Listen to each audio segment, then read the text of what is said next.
Todos los lunes a las 10 de la noche, Radio Pasión presenta Conociéndonos, un espacio de debate, diálogo, entrevistas y recomendaciones después del trabajo. Conducen Manuel Sánchez, Julio Rochelín y Rafael Cadena. Negocios, emprendimiento y mucho más, solo aquí en Radio Pasión US. Radio Pasión, seduciendo tus sentidos. Buenas noches amigos, bienvenidos a su programa Conociéndonos, un espacio de plática, debate e ideas después del trabajo a través de Radio Pasión US, seduciendo tus sentidos. Como siempre los saludamos sus conductores Manuel Sánchez, Julio Rochelín y Rafa Cadena, que no nos pudo acompañar el día de hoy, pero que siempre está con nosotros. Y el día de hoy tenemos varios temas que nos gustaría platicar y compartir con nuestra audiencia. Y pues siempre hemos comentado en el programa que aunque muchos de los temas que tocamos y que en algunos otros países nos puedan estar escuchando, pues son muy de México, en realidad muchos de estos temas están conectados con cuestiones que están sucediendo en el mundo y que afectan a todos los países independientemente de su continente y de su ubicación. Me refiero, por ejemplo, a problemas que están surgiendo desde hace un par de semanas, creo que un poco más. Por ejemplo, lo que está pasando con la inmobiliaria Evergreen en China, que pues está cayendo en impagos, y eso sin el rescate, ni una perspectiva de rescate por parte del gobierno chino, pues tiene a los mercados desde hace un par de semanas tambaleándose, inseguros, pensando que la quiebra de una compañía tan grande, que es la compañía más grande en China en cuestiones inmobiliarias, pudiera arrastrar a toda la economía. Incluso algunos gurús económicos, uno que particularmente te gusta mucho a ti, que sigues mucho, Julio, Robert Kiyosaki, incluso él ha pronosticado para los meses de octubre y probablemente noviembre, pues un gran terremoto financiero por todas las situaciones que se están presentando a nivel mundial, entre lo que acabamos de comentar de China, los problemas de suministros que parece ser que no terminan de acomodarse y que siguen provocando problemas, al grado que aquí en México, por ejemplo, Liverpool durante la semana anuncia que tendrá hasta un 30% menos de ciertos productos, de ciertas marcas, por los problemas en las cadenas de suministro. Entonces, muchas de las cosas que comentamos aquí, que probablemente pues no pudieran no ser o parecer no ser de interés para radioescuchas que están en otros países, pues sí debería hacernos reflexionar sobre lo que está sucediendo en esos países particularmente, pero también cómo se relaciona con lo que está sucediendo a nivel mundial. Creo yo que, por ejemplo, estos dos temas, para abrir boca, pues harían la vez de ariete para ver otros temas, ¿no? Por ejemplo, en México, pues la reforma energética que se está proponiendo y que trae pues varias cuestiones interesantes, las reformas hacendarias, lo que ya acaba de pasar para el presupuesto 2022, con respecto, por ejemplo, al precio del petróleo, que en últimas fechas ha subido, pero que en los últimos años se ha comportado de maneras muy curiosas. Entonces, yo creo que para empezar la conversación del día de hoy, a mí me gustaría que viéramos cómo se están moviendo todos estos temas, ¿no? Y cómo pues en cada país tendríamos que ver qué situación está pasando, ¿no? Vienen los semáforos verdes, las economías se están abriendo, otras se están tambaleando de repente. Por ejemplo, en Rusia se está volviendo a cerrar, están tomando medidas de cierre por el alza de casos que se está presentando. Entonces, a mí me parece que no terminamos de salir de toda esta turbulencia que nos ha tocado vivir por los últimos 2 años. Sí, definitivamente. Buenas noches a todos. Qué gusto tenerlos. Pero bueno, ahí estamos, gracias. Y algo que mencionas que es muy importante, y como lo hemos venido diciendo aquí en el programa, no podemos dejar a un lado los fenómenos políticos, económicos y sociales que suceden en otras partes del mundo, que afectan directamente o indirectamente a todas las economías, ¿no? De mayor o menor escala. O sea, en donde hoy lo que está sucediendo en China, que es algo, pues a lo mejor no sé si parecido, recordaremos la crisis que hubo inmobiliaria, si no mal recuerdo, 2008, ¿no, Manuel? Ahí en Estados Unidos, cuando empezó a haber hay una combinación ante el tema de las casas y el tema de los bancos y la crisis de no poder pagar los créditos, y eso generó una caída en los mercados drásticamente, ¿no? Como lo hemos visto pocas veces. Eso acompañado del alza en las tasas, ¿no? Que impactó directamente a los mercados, sobre todo los que tenemos relación en ese entonces con Estados Unidos, ¿no? Que somos máximo socio comercial. Y pues China, que hoy está en todas las partes del mundo distribuyendo todos los productos y servicios, y pues que cualquier movimiento de la economía china afecta a gran parte de las economías a diferente nivel en el mundo, ¿no?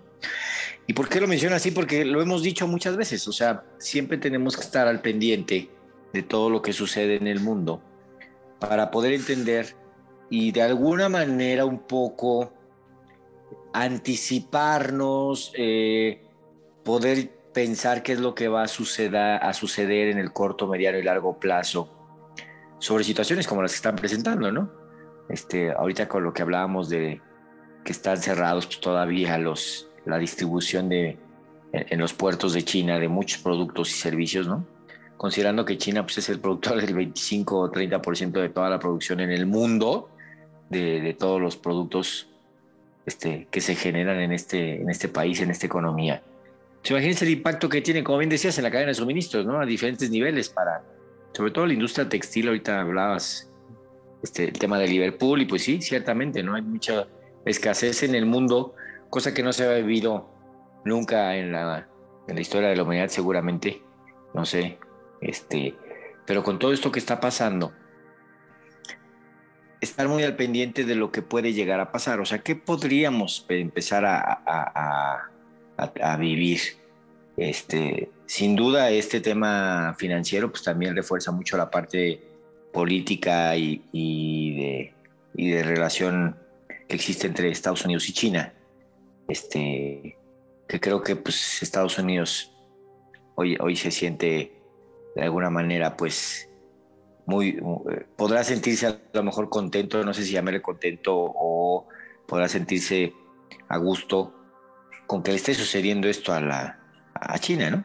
Debilitando su economía, ¿no? Debilitando la bolsa y los mercados en China, las empresas, las acciones, los productos, y pues tomando más fuerza el dólar, ¿no? Frente a otras monedas, frente a otras economías. Yo creo que eso es algo que a ellos les está ayudando, les está haciendo sentir, pues que esto pueda ayudar a la economía en Estados Unidos, ¿no? A fortalecerla, a que muchas de las empresas pues nuevamente vuelvan a ver a Estados Unidos como productor de ciertos productos y servicios, ¿no? Lo que pues dejó de ser hace 20, 35 años cuando entró el mercado chino a la empresa, a todos los mercados manufactureros y de la industria de la transformación, etcétera, ¿no?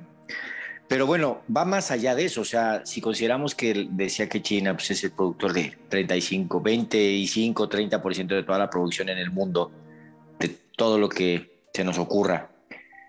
La industria automotriz ya nos pasó con Japón, ¿no? Cuando el tsunami se detuvieron las refacciones de marcas como japonesas, ¿no? De estas Honda, Toyota y algunas otras más.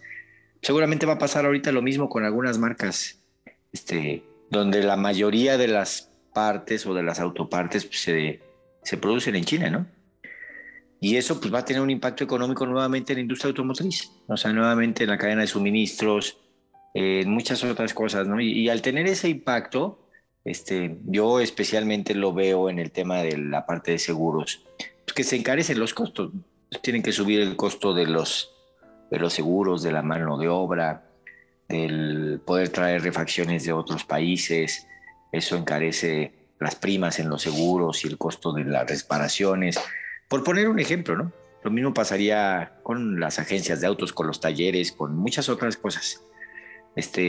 Específicamente hablando de estos temas, pero pues va a impactar de manera muy, muy drástica en otros mercados, ¿no? En temas tecnológicos, etcétera, ¿no? Entonces sí es importante que consideremos todo lo que está pasando. Aunado a eso, aquí en México, lo decías bien, Manuel, pues estamos ahorita pasando por un proceso de reforma, ¿no? Una reforma, la mal llamada reforma energética, como le llaman ahora en la 4T, ¿no? Que pues, se pareciera que, y de alguna manera pudieran llegar a tener razón, ¿no? O sea, que se pareciera que está favoreciendo pues, más a la iniciativa privada, ¿no? Que al fomentar el desarrollo económico a través de las empresas paraestatales. Estamos pasando por una situación bien difícil, lo dijo ayer el presidente en la mañanera, decía, pues apoyemos a la CFE, ¿no? Hagamos que crezca. Si una de las encomiendas que tiene el presidente es hacer que estas empresas productivas del Estado, como lo que es Pemex y como lo que es CFE, se refuercen, pues no va a ser fácil. O sea, no va a ser fácil porque estas empresas, pues hoy el 80% de sus operaciones dependen de terceros, ¿no? O sea, subarrendan operaciones para poder dar servicios a nivel nacional, porque no tienen la capacidad ni la infraestructura. Tiene mucho que ver, yo ahí sí creo coincidir de alguna manera con el gobierno federal, pues con toda la corrupción que se ha manifestado en nuestro país durante los últimos 40, 50 años, con un montón de contratos y un montón de cosas que seguramente son irregulares, ¿no? ¿Y por qué lo digo desde esta perspectiva? O sea, todo eso está pasando en el mundo, no solo en China, no solo en Estados Unidos. Está sucediendo en Europa, está sucediendo aquí. Si no visualizamos todos estos cambios que están sucediendo, pues nos vamos a sorprender cuando lleguemos al final de año y a lo mejor el dólar pues a lo mejor está un poquito a la baja, pero pues de 20.26 llegó a alcanzar ya niveles de 20.89. Seguramente vamos a llevar más de 21 pesos el dólar, ¿no? Contra el peso mexicano. Y directamente eso, si lo comparamos, pues ahora con el tema de la gasolina, que promedio está arriba de 21 pesos la gasolina.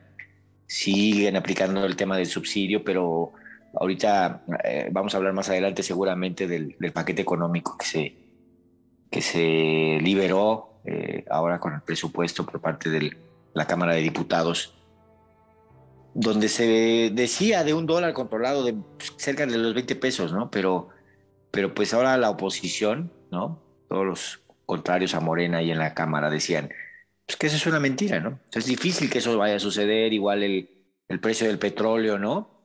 Se subestima ahorita ahí en el paquete económico, se sobreestima, ¿no? A $66 por barril, y dicen que los máximos que alcanzó, bueno, más bien estaban hablando que estaba por debajo, y los máximos que alcanzó pues ya han sido hasta de $78 por barril. Entonces, como que las cuentas no están saliendo y es difícil ahora hacer números y pronosticar y ver tantos temas económicos y financieros por la situación de los mercados, por cómo nos encontramos, ¿no? O sea, sí es un tema, lo mencionábamos hace 2 programas, el tema de el tema inmobiliario en México, ¿no? La crisis que está sucediendo en este sector y pues tantas cosas que están ahorita pasando que no podemos dejar de mencionar. O sea, siempre lo hemos dicho en este programa, nuestra intención es comunicar, ¿no? La mucha poca información que nosotros tenemos, que obtenemos y que nos comparten, que pudiera servirles a nuestros radioescuchas para prepararse, y no para generar un caos, ni para generar una crisis, ni tampoco ningún temor hacia lo que va a presentarse, pero sí para estar preparados, ¿eh? O sea, sí para estar preparados, porque pues ya vimos las tasas de inflación, ¿no? Ya vimos la tasa de referencia en el Banco de México, que está a la alza. Seguramente lo decía bien al principio del año, lo platicábamos aquí en el programa, ¿no? Banco Santander decía que llegábamos a una tasa de una tasa de inflación cerca del 6%, y pues ya no estamos tan lejos, ¿no? O sea, cosas que no nos imaginamos, que claro, con todo lo que sucedió en la pandemia, con todo lo que pasó en la parte económica en el mundo, no solo en México, ahora con la reactivación, pues esperemos que sea una medida pues lo más eficiente posible para poder contener esos efectos que van a tener la inflación, porque pues, si consideramos que va a cerrar en 6%, pues ¿cuánto podrán elevar el sueldo o el salario a las personas, ¿no? ¿De cuánto podrá ser el incremento con empresas que están hoy muy, muy afectadas por todo el tema económico que ha dejado la pandemia durante los últimos 18 meses, pues va a haber un debate ahí entre la Cámara de Diputados y los senadores para ver el tema de la inflación y el tema del ajuste en el salario mínimo, ahora conocido como las unidades de medida, ¿no? Como las famosas sumas.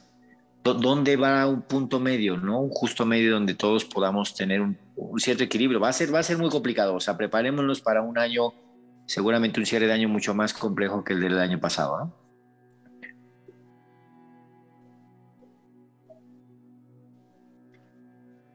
El día de ayer escuchaba en algún programa de televisión precisamente hablar sobre la reforma energética. Y a mí me parece que pues siempre somos muy dados a platicar las cosas desde un punto de vista personal, desde un punto de vista ideológico, que no necesariamente pueden proveer de la mejor opinión y de la mejor del mejor análisis. ¿Por qué? Porque pues tenemos poca información en general, es decir, yo podría decir que evidentemente no he leído lo que implica la reforma, sino he leído lo que es periférico a lo que el documento dice, ¿no? Y entonces me pongo a pensar si realmente lo que se está hablando, todo el ruido que suena alrededor de muchas de estas situaciones, pues simplemente es la cuestión política y la cuestión ideológica de si la izquierda o la derecha ven las cosas de una cierta manera. Lo que sí creo es que evidentemente, como dices, en los últimos años, pues todos los casos de corrupción que han existido son, pues no se pueden solapar y no se pueden esconder. Sin embargo, el hecho de que exista una reforma que busque que la CFE, la Comisión Federal de Electricidad, se fortalezca como empresa de Estado, pues es algo que probablemente veamos en los próximos 5 años, si es que existe algún beneficio real de lo que se está planteando. ¿Y por qué lo digo en estos términos? Pues porque así funciona. Es decir, la política, la política, o más bien yo diría la politiquería, pues es decir que las cosas van a mejorar el próximo mes, ¿no? Ya tenemos reforma y inmediatamente que esta reforma entre en vigor, todo va a cambiar, ¿no? Al día siguiente todo va a ser diferente. Y esto no es así. No es así con nada.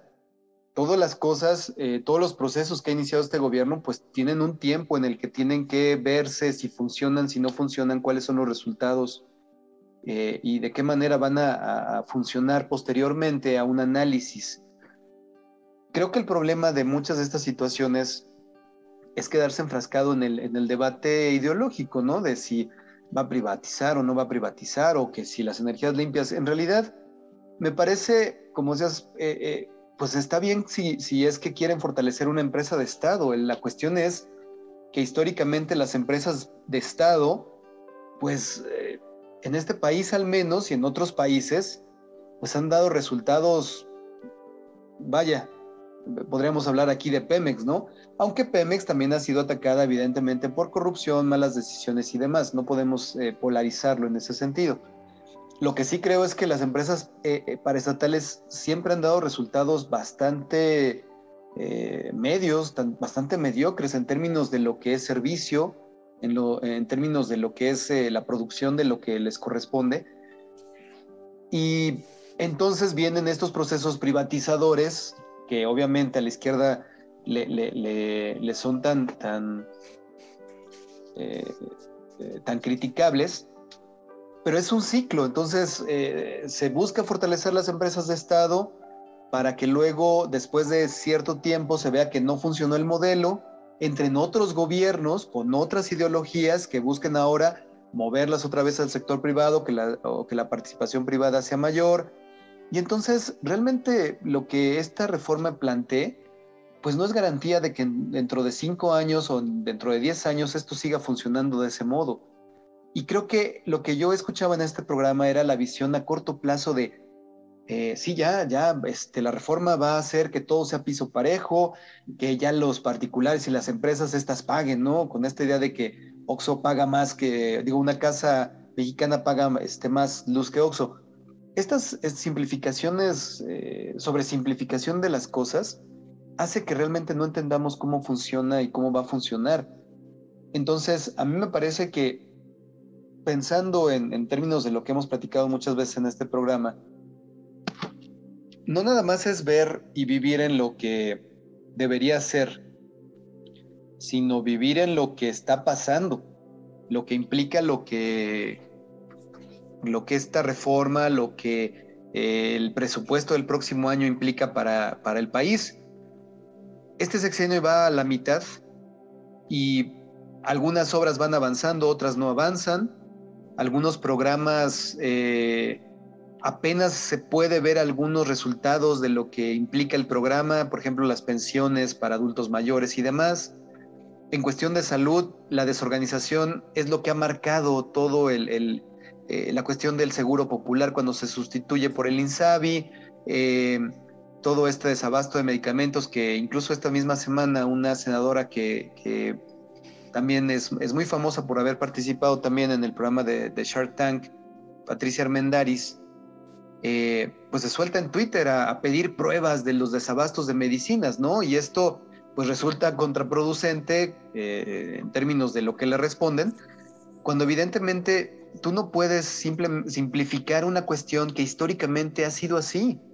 Esto de que no hay medicinas en el Seguro Social, pues incluso hasta en las películas salía, ¿no? Lo ridiculizan de esa manera porque históricamente pues no había medicamentos en el Seguro Social. No podemos pensar que un solo caso es la realidad de todo el país, pero tampoco podemos pensar que la realidad que creemos que existe en el país es la que nos aplica a todos. Me parece que en este sentido, y es una invitación que siempre hemos hecho a todos nuestros radioescuchas, hay que moverse entre las diferentes formas de ver las cuestiones que se nos plantean, ¿no? Ya sea en la vida personal, en la vida empresarial, en el trabajo, porque precisamente el hecho de que digamos, bueno, el presupuesto, ¿a mí qué?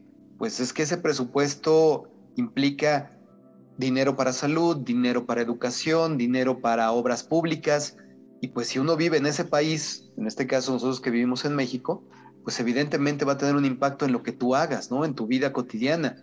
A lo mejor incluso en tu trabajo, si la empresa para la que trabajas tiene alguna relación directa con el gobierno como proveedor o como constructor, ¿no? Yo creo que muchos de estos temas que estamos platicando, por ejemplo, y sobre todo porque el enfoque del programa es de negocios y para todos nuestros radioescuchas, pues no nada más es tengo un negocio y ya. Cuando el negocio existe en un ecosistema financiero y económico, necesariamente tienes que estar viendo qué está pasando. ¿Por qué? Porque de alguna manera te va a afectar. La perspectiva para el próximo año es complicada. Entonces, pues la gente no puede no volver a gastar, aunque ya estemos en semáforo verde. Puede no haber dinero suficiente para gastar.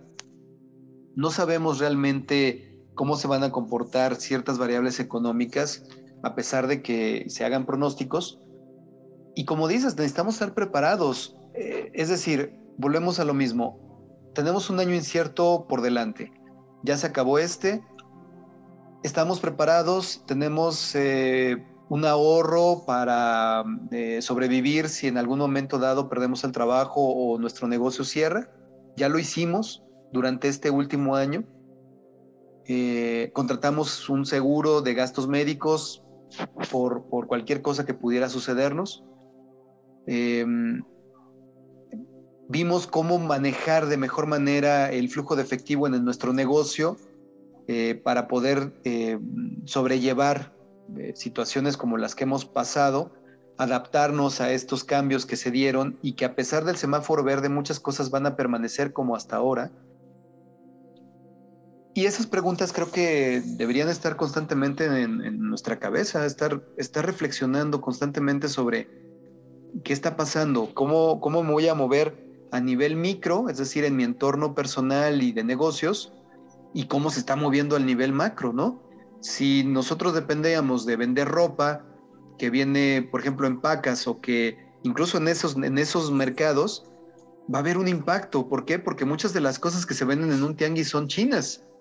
Todas esas cositas que se venden como juguetitos, cositas de novedad, lamparitas, cosas de ese tipo son chinas. Si no están llegando, ¿qué vamos a vender? Entonces, toda esta situación, creo yo, no sé cómo veas, Julio, realmente me parece que tenemos que tender a sofisticar más la manera en cómo vemos las cosas. Y sofisticar me refiero precisamente a esto. Ver qué está pasando realmente en nuestro entorno, pero conectarlo con lo que está sucediendo en el entorno superior, que es el ambiente macroeconómico, nuestro ecosistema en el que nos estamos moviendo, con todas estas situaciones que están sucediendo ahorita. Claro, yo creo que tienes mucha razón, Manuel, en que esto que está sucediendo hoy, pues no había sucedido anteriormente. Yo quiero mencionar algo que creo que es importante. O sea, definitivamente hoy no podemos pensar que el gobierno en los próximos 3 años, con las medidas que está tomando, buenas o malas, sin entrar en esa discusión, va a poder sacar adelante la economía del país. ¿Qué quiero decir? O sea, hoy estamos pasando por una situación en donde el gobierno, de manera radical, está tomando decisiones. O sea, al principio del sexenio se tomó la decisión de que no se podía, de que hubiera un gobierno de austeridad, ¿no?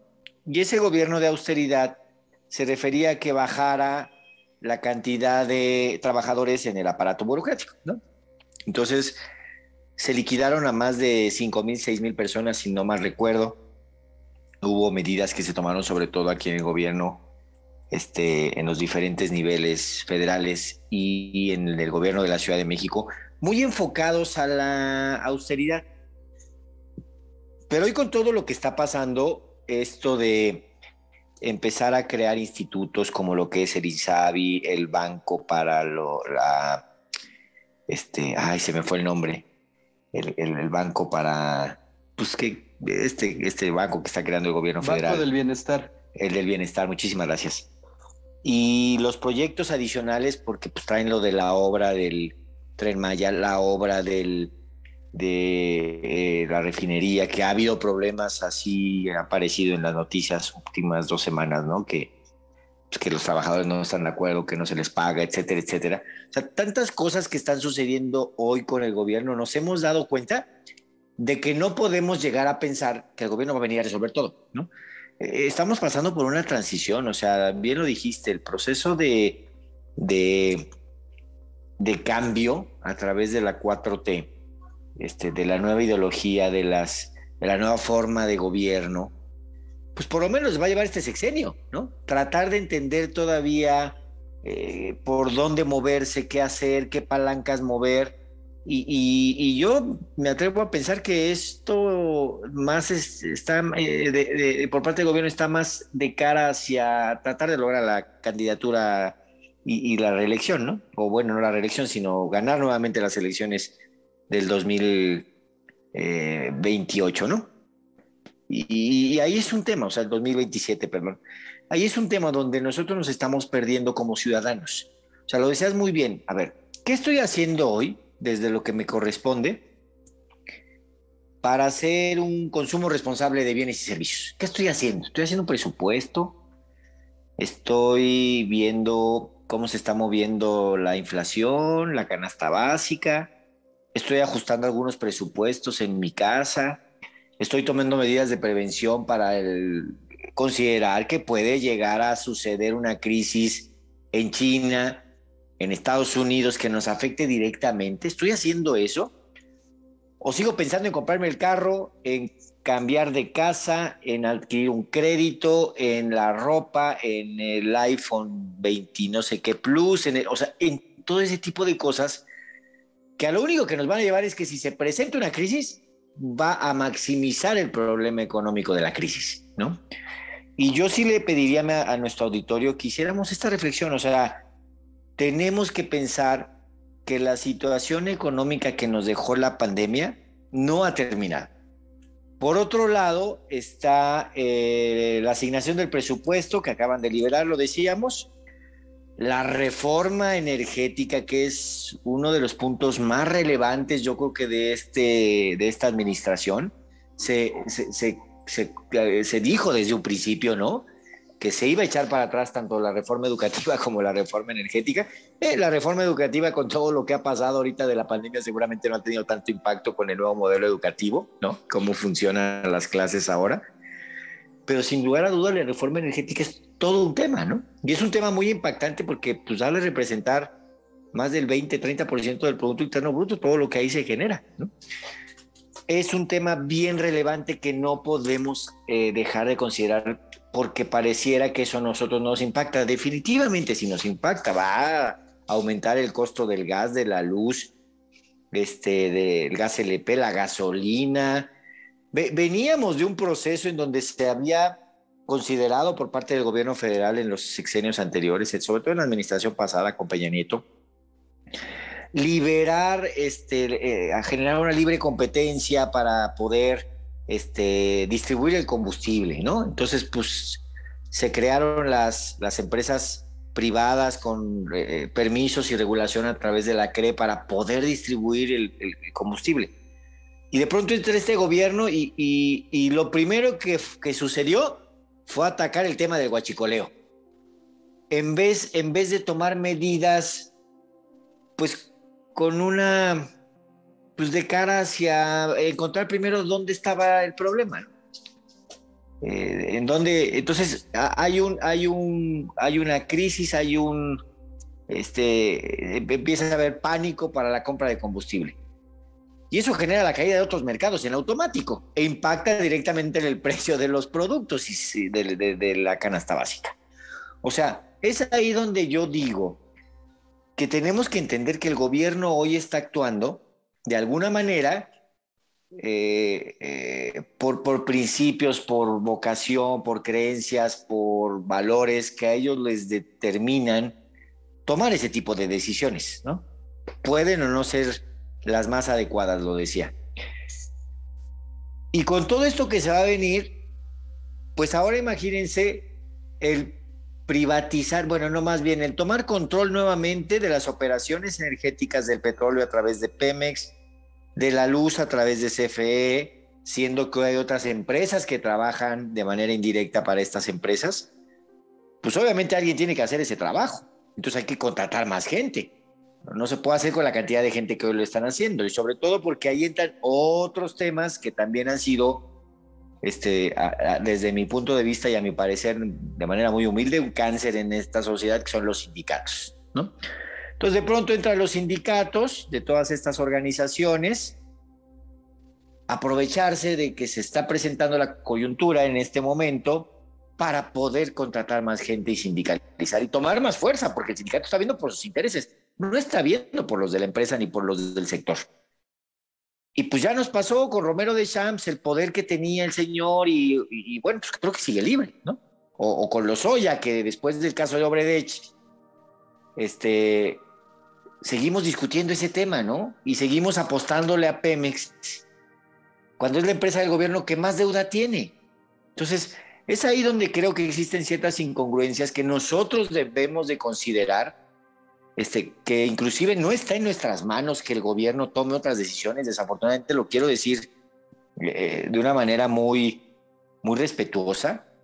El gobierno está haciendo su trabajo, está tratando de, pues, mejorar en algunas cosas. Seguramente esto va a traer algunos otros problemas. En el sexenio de Felipe Calderón, pues se hace la extinción de la Compañía de Luz y Fuerza del Centro aquí en la Ciudad de México, para nuestros radioescuchas que están en el interior de la República, que antes no existía la operación de CFE aquí en la Ciudad de México. Para quienes nos escuchan en otras partes del mundo, una empresa con más de 75 años de su creación, operando el sistema energético y eléctrico de la Ciudad de México, con 25 años de atraso tecnológico y sobre todo con problemas económicos muy grandes, ¿no? Y se decide extinguir este organismo, esta empresa, para que la opere CFE. Y CFE toma la decisión de hacerlo a través de terceros. Y entonces empiezan a ver el tema de la corrupción y muchas otras cosas que hoy sabemos que existen. Pero lo que estoy tratando de decir es que 75 años después de haber creado la Compañía de Luz y Fuerza, era tanto el problema que había que extinguirla, ¿no?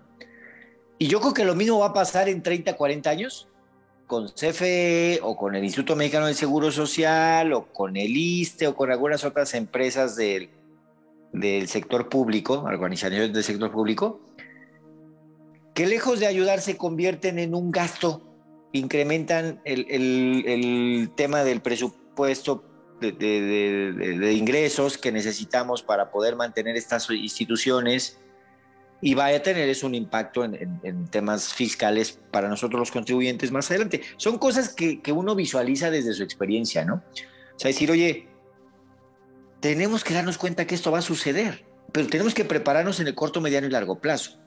Y por eso lo explico de esta manera, ¿no? Lo mismo ha pasado con el sistema de pensiones. Se creó un sistema de pensiones, se crearon las AFORES, las CIEFORES para la administración de los fondos, y se tomó la decisión hace 3 años de que ahora las operaran las empresas particulares, donde entran los sistemas de pensiones y las aseguradoras, porque se dieron cuenta que en el aparato burocrático no existía la capacidad de llevar a cabo estos proyectos sin tener un aumento en el gasto público o la generación de corrupción a través de el manejo de estos mecanismos, ¿no?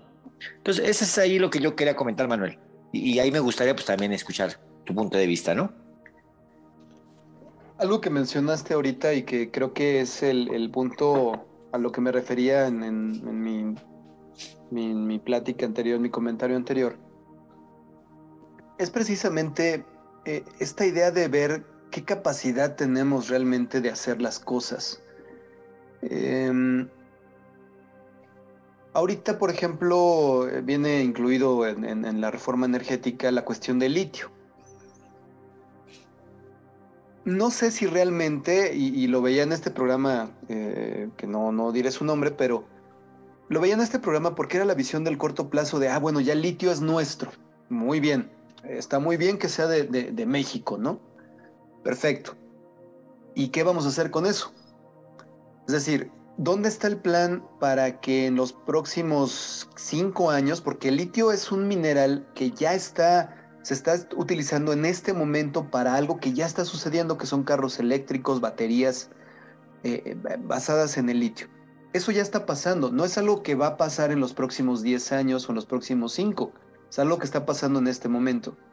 ¿Dónde está nuestro plan como país para no solo volvernos proveedores de materia prima en litio, sino para procesarlo y producir algo a partir de ese mineral que además obviamente se pueda comercializar a un mejor precio, ¿no? Es decir, volvemos al mismo problema del petróleo. ¿Vendemos petróleo crudo o lo podemos procesar? Hay que construir una refinería. Bueno, 6 años para una refinería y empezar a vender ahora sí la refinación de ese petróleo. 6 años va a tomar esto, ¿no? Entonces, ¿dónde está ese plan a mediano? Ya no vamos a decir a corto plazo, porque a mí me parece que este gobierno y cualquier gobierno trabaja en la idea de que deberíamos estar en otro lugar, pero no trabaja con lo que se tiene en ese momento. ¿Dónde está el plan para que nos volvamos o aprovechemos de mejor manera ese litio? No parece estarlo, ¿no? Ayer escuchaba a esta persona decir, pues es que los combustibles fósiles, México en realidad no contamina tanto, solo es el 1% de la producción de carbono a la atmósfera. Pues no deberíamos estar ni en el 1%, deberíamos tener un plan para dejar de estar en el 1% y ser menos, 0.5 en los próximos 5 años. Entonces la lógica es, bueno, como los demás están mal, pues nosotros no estamos tan mal, pero seguimos estando mal, ¿no? Ese es el punto donde veo yo que a nivel de país, en términos de gobierno, de este gobierno y de otros gobiernos, no es exclusivo de este, pareciera que no dejamos de ver las cosas en esos términos. Volveremos a ser un proveedor de materia prima, de proveedor de litio para esos países como China, como Estados Unidos, que ya están produciendo baterías y están sobre esas baterías revolucionando otros mercados, los autos, las casas, las baterías para alimentar cuadras enteras que dejarían de consumir electricidad producida inclusive por energías limpias como el sol o el viento. Es decir, ese creo que es uno de los puntos más interesantes, porque ese punto se traduce automáticamente en algo que a nivel personal tenemos que ver. ¿Dónde están nuestros planes para el corto, mediano y largo plazo? El retiro. Nosotros estamos en una edad en la que realmente empezamos a ver el horizonte del retiro. Ya estamos cerca, ya estamos más cerca. Entre 15, probablemente 15 años, cuando mucho, dependiendo de la situación de cada persona, en qué momento empezamos a ahorrar en el Afore o en otros instrumentos como un seguro de retiro, pues ya estamos más cerca nosotros. Y las generaciones, por ejemplo, los millennials que ya tienen 30 años, pues ya están a la mitad. Y sin embargo, es muy común ver que esa generación y las que vienen abajo siguen sin entender lo que implica tener un fondo para el retiro, ¿no? Entonces Sí, lo vemos pues como país y lo vemos a nivel personal. Entonces, ¿qué está pasando y qué nos está pasando por la cabeza? y yo creo que desafortunadamente, Manuel, o sea, sí lo vemos, ¿no? O lo escuchamos, y este programa pues trata de eso, ¿no? De hacer recomendaciones en términos económicos, políticos y financieros a nuestro auditorio. Pero a pesar de que nos lo digan, ¿qué tiene que pasar? O sea, ¿qué tiene que suceder para que decidamos cambiar? O sea, el efecto de la 4T fue prácticamente esto, ¿no? O sea, tener que considerar que pasaran 75 años de corrupción para poder cambiar. No tiene que pasar eso. O sea, no tenemos que llegar al otro extremo para cambiar. O sea, tenemos, como bien dices, que hacer un plan, y ese plan hacerlo de manera gradual, establecer fases, procesos, mecanismos de cambio, de mecanismos que permitan medir los avances, que creo que nos falta mucho como país, ¿no? En eso. O sea, ves los debates que existen en la Cámara de Diputados, con los legisladores, con relación a temas, como bien lo mencionas, que son prácticamente del siglo pasado, ¿no? Y que dejamos de ver el futuro por estar tratando de resolver todos los problemas, y el decir hoy que esto fue culpa de las administraciones pasadas, ¿no? Dejar de pensar que nosotros no podemos, que hay que seguir apoyando a los que más lo necesitan, que hay que hacer una igualdad social, económica y política en el país, tener una misma ideología. Ayer lo que decía, ¿no? Precisamente en la mañanera, el tema del derechismo, nunca había escuchado el concepto, pero bueno, el derechismo en la Universidad Nacional Autónoma de México. O sea, a lo que hemos ya estado llegando. O sea, tener que tipificar ahora el tema educativo, mezclándolo con temas políticos y sociales, que sabemos que no están aislados, porque lo hemos dicho aquí, pero que mientras hagamos estos ejercicios de comparar que ahora las instituciones son derechistas o que apoyaron los proyectos neoliberalistas porque con eso creció el capitalismo y entonces la clase media subió y el pensar que eso es malo nos puede llevar desafortunadamente a un fracaso económico como país, ¿no? O sea, el creer y el crear culturas sociales equivocadas donde pensemos que las personas que estudien en ciertas universidades y desarrollen proyectos empresariales, económicos y financieros en beneficio propio o de algún sector muy en específico, sea malo, yo creo que ahí también ya nos fuimos al otro extremo, ¿no? Y es lo mismo que está pasando, o sea, si nos regresamos otra vez al tema de, pues es que entonces ahora hay que producir petróleo porque hay que generar gasolina con el petróleo que nosotros producimos en vez de exportarlo, porque nosotros tenemos la capacidad. Sí, eso era hace 50 años, ¿no? Lo que salga de generación de utilidad del petróleo, aunque baje el costo de la gasolina, no va a ser suficiente para poder ayudar a los 40, 50 millones de pobres que hay en el país. Y lo digo con todo respeto. Y pensar que ese tipo de políticas van a mejorar la economía de nuestro país, creo que nos hace regresar y retroceder en el tiempo, ¿no?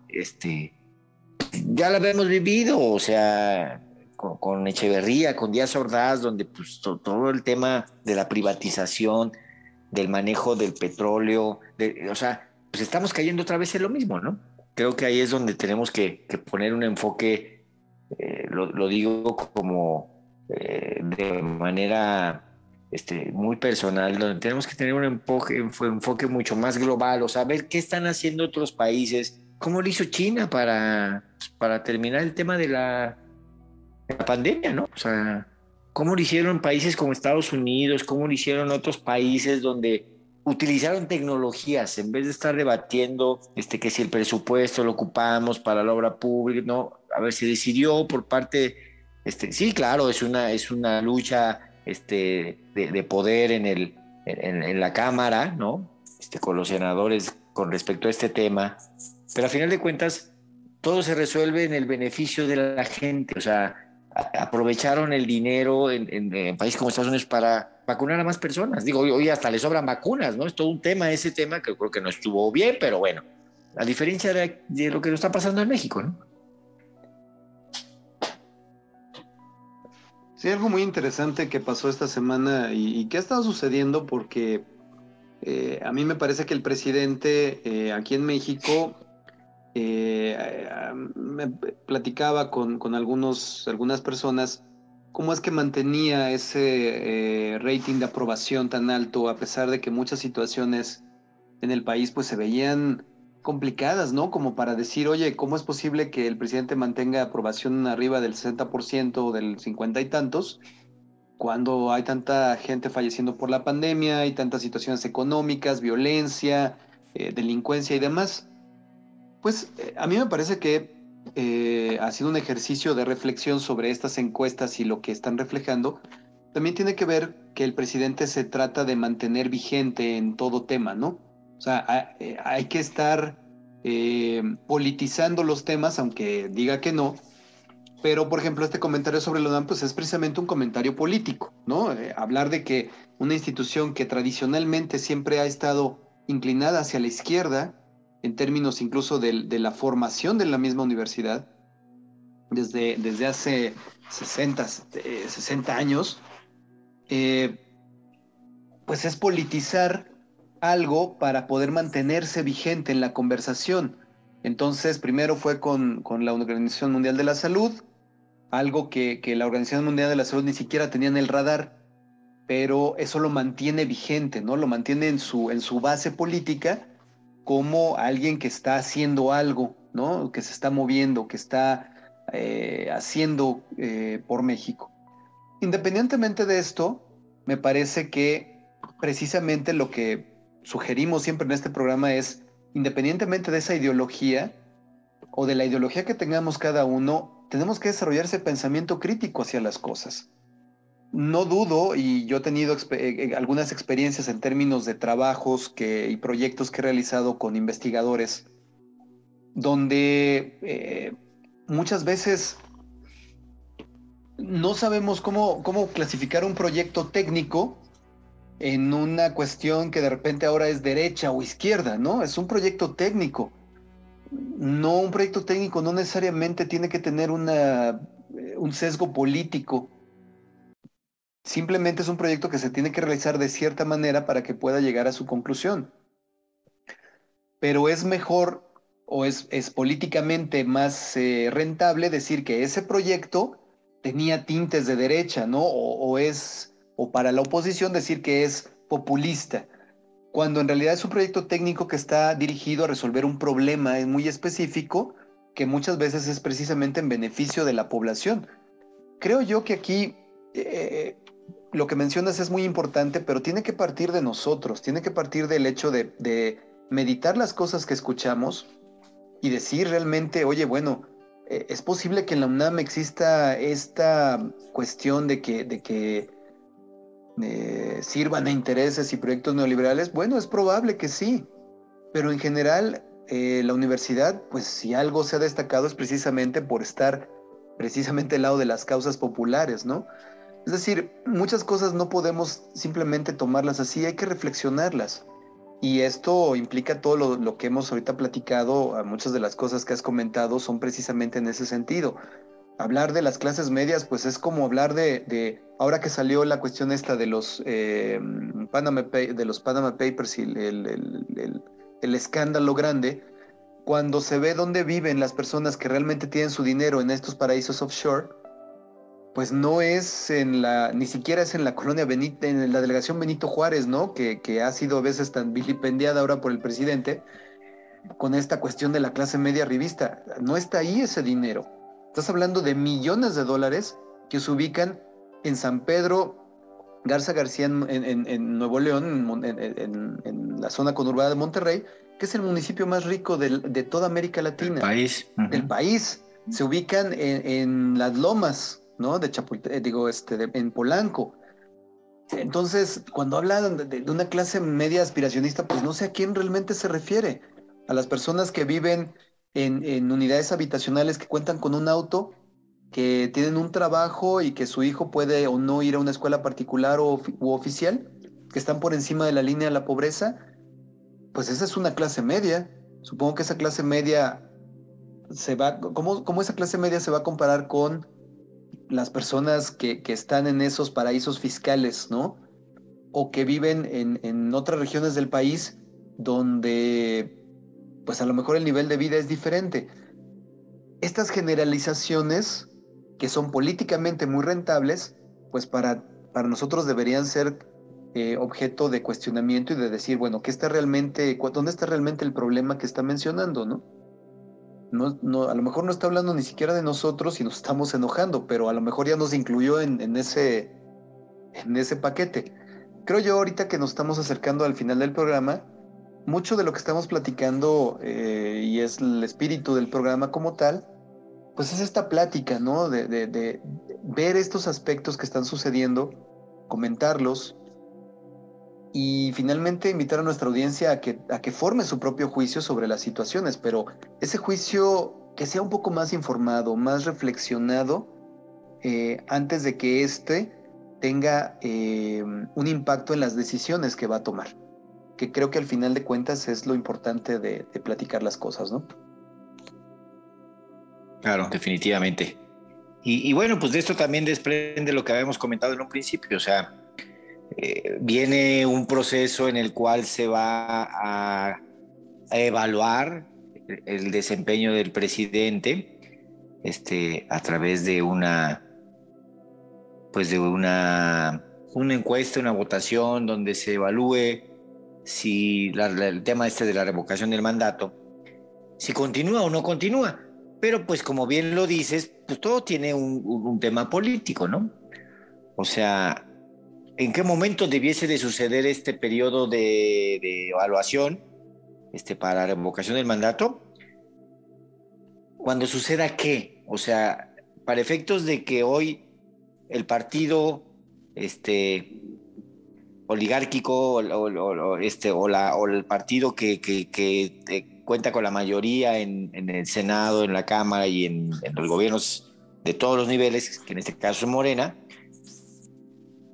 ¿en qué momento se va a acomodar para que esto suceda, ¿no? De cara a la presidencia del 2027, de las elecciones, donde tendrán que evaluar 2025, ¿no? 2025 es la elección. Tendrán que evaluar si ha sido un buen o mal desempeño, ¿no? Yo siento que mucho va también el tema, Manuel, hay tantos proyectos inconclusos que eso a mí me hace pensar mal a veces, ¿no? Decir, pues hay que continuar con el gobierno que tenemos para que pueda avanzar en los proyectos. O sea, son proyectos tan a largo plazo que a mí me hace pensar en decir, pues están hechos a propósito. O sea, son tan a largo plazo que en una votación el espíritu o el sentir de la ciudadanía decir, no, pues es que hay que seguirles dando chance. O sea, ya lo están cambiando. Fíjense todo lo que están haciendo, ¿no? O sea, no les ha dado tiempo, pero lo están haciendo. vamos a darles otra oportunidad. Yo a veces llego a pensar que va por ahí, Manuel, ¿no? O sea, que estos proyectos son tan a largo plazo que les permiten ese margen pues de maniobra, ¿no? Para poder utilizarlo a favor en las elecciones. Sí, yo creo que eso no sería raro, aunque también tendríamos que tomar en cuenta que los gobiernos, sobre todo un gobierno como el mexicano, que independientemente de quién esté, es una máquina burocrática inmensa, se tarda en mover las cosas. Entonces, llegaremos a final de sexenio con muchas cosas inconclusas y puede suceder esto que dices. Yo no veo una oposición que realmente pueda presentar batalla a Morena en las próximas elecciones, pero tendremos que ver si realmente el siguiente o la siguiente, que muy probablemente sea tengamos una presidenta para el próximo sexenio, realmente pueda concluir estos proyectos o darle seguimiento a este proyecto de nación que plantea la 4T, y eso va a tomar tiempo y toma costos y toma recursos y tomará tiempo de nuestras vidas también, ¿no? Por eso creo que sí debemos estar interesados en estos temas. Y bueno, amigos, llegamos al final del programa. Me gustaría que hiciéramos una reflexión rápida para finalizar, Julio, y que nuestra audiencia se quede con eso. Sí, por supuesto. Mira, pues la reflexión es: preparémonos para un fin de año complicado, entonces hagamos planes de ahorro, planes de contingencia, evitemos gastos innecesarios, pensemos en un proyecto por lo menos de 12 meses, ¿no? En lo que se reacomodan las cosas, los mercados, el tema de lo que platicábamos de China y petróleo, muchas cosas que están pasando en el mundo, ¿no? Entonces, estemos ahí muy, muy conscientes de eso para que no tengamos una crisis mucho mayor de lo que se prevé.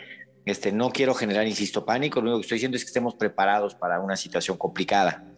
Y bueno, pues visítenos en nuestras redes, rcconsultoresgnp.com.mx. Cualquier cosa de emprendimiento, negocios, seguros, finanzas, pues ahí estamos a sus órdenes. Quiero hacerles una recomendación ahorita que platicábamos del tema que está pasando en China. Me acuerdo que alguna vez recomendaste una película que yo después la vi, que creo que es la gran apuesta, ¿no? The Big Short, que es The Big Short. Muy buena con relación a esto, ¿no? O sea, te habla de cómo se prevén las crisis, cómo manejarlas, ¿no? ¿Cuáles son las oportunidades con relación a esto también, ¿no? Sí, creo que yo apoyo esto que estás diciendo como recomendación, porque creo que independientemente de lo que estemos viendo en el presente, tenemos que tener o sofisticar nuestra mirada hacia cómo vemos el futuro, el mediano plazo, porque tendemos a verlo de manera lineal, pero no lo es. Lo que estamos viviendo ahora no tiene absolutamente nada de lineal y sí tiene muchos niveles de información que están cayendo sobre nosotros y que tenemos que aprender a lidiar con ellos. Y bueno, amigos, llegamos al final del programa. No olviden escucharnos todos los lunes a partir de las 10 de la noche a través de Radio Pasión US, seduciendo tus sentidos. Nos despedimos de ustedes, conductores Manuel Sánchez, Julio Rochalín y Rafa Cadena, que no nos pudo acompañar el día de hoy, pero siempre está con nosotros. Hasta la próxima. Hasta luego, gracias.